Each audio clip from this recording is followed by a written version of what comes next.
Hello बच्चों, चलिए आज का हमारा प्रश्न है किसी गुणोत्तर श्रेणी में यदि a1 बराबर 3, an बराबर 96 और sn बराबर 189 हो तो उनके पदों की संख्या ज्ञात कीजिए।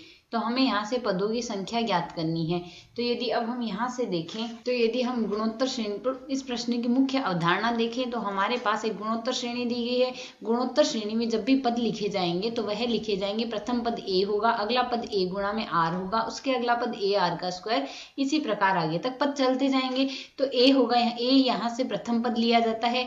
और यदि हम यहाँ से इस गुणोत्तर श्रेणी का प्रथम पद देखें, प्रथम पद तो हमारे पास इसके अनुसार हमने a लिखा है और r बराबर हमने लिखा है इसका सार्वानुपात है हमारे पास यहाँ से।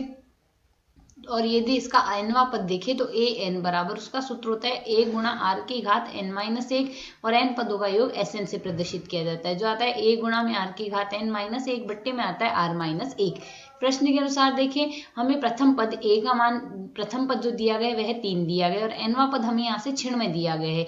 तो यदि हम मान प्रतिस्थापित करें, अतः हमारे पास यहाँ से क्या आ जाएगा, 96 बराबर लिखा जा सकता है a का मान प्रथम पद 3 है, यह आ जाएगा r गुणा n-1, n का मान n-1 हमारे पास आ गया। अब यदि इसे हम सरल कर ले तो r की घात n-1 बराबर लिखा जा सकता है 96 बट्टे 3 आ जाएगा। और r की घात n-1 को यदि सरल करें तो यह आएगा r की घात n बट्टे में r। 96 बट्टे 3 लिखना है तो 96 बट्टे 3 को सरल कर मान आएगा 32। और यदि हम यहाँ से r की घात n निकालना चाहे वज्र गुणा से लिख सकते हैं 32r, यह मान आ गया।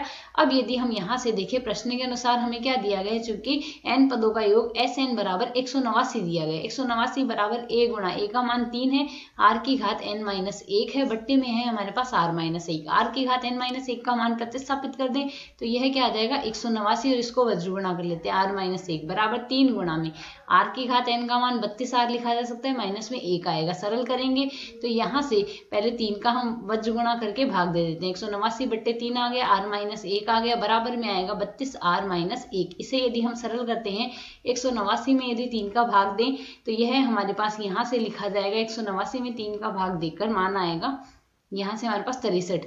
तो 63 गुणा में r-1 बराबर आएगा हमारे पास 32r-1 आएगा। इसे सरल करके लिख सकते हैं, 63r-63 बराबर आएगा हमारे पास 32r-1। इसे यदि हम सरल करेंगे तो 63r पक्षांतरण कर लेते हैं, माइनस में 32r आ जाएगा, बराबर आएगा हमारे पास यहाँ से 63-1। इसे यदि हम सरल करते हैं तो 63 में से 32r घटाएंगे, 31r बचेगा, बराबर आ रहा है हमारे पास 62। अर्थात r बराबर हमारे पास लिखा जाएगा 62 बट्टे 31, अर्थात r का मान आ जाएगा हमारे पास यहाँ से 2। r का मान 2 आ गया। अब हमें n का मान और निकालना है। अब यहाँ से nवां पद हमें क्या दिया हुआ है, 96 बराबर a का मान है 3, क्योंकि 96 बराबर है a का मान तो 3 है और r की घात n-1, r का मान 2 है, 2 की घात n-1 आएगा, अर्थात 96 बट्टे 3, 2 की घात n-1 बराबर आ रहा है हमारे पास 96 बट्टे 3, जिसे हम सरल करके क्या लिख सकते हैं 32। तो यहाँ से यदि हम सरल करें, 2 की घात n-1 बराबर 32 आ रहा है, 32 को हम लिख सकते हैं 2 की घात 5। अब यदि यहाँ से हम देखें आधार समान है तो घातें भी बराबर होगी, तो 2 की घात n-1 बराबर 5 आ रहा है, जिसे हम सरल करके लिख सकते हैं n बराबर 5 + 1 अर्थात 6। n का मान 6 आ गया है हमारे पास और r का मान 2 आ गया। हमें यहाँ से यही ज्ञात करना था। आशा है समझ आया। धन्यवाद।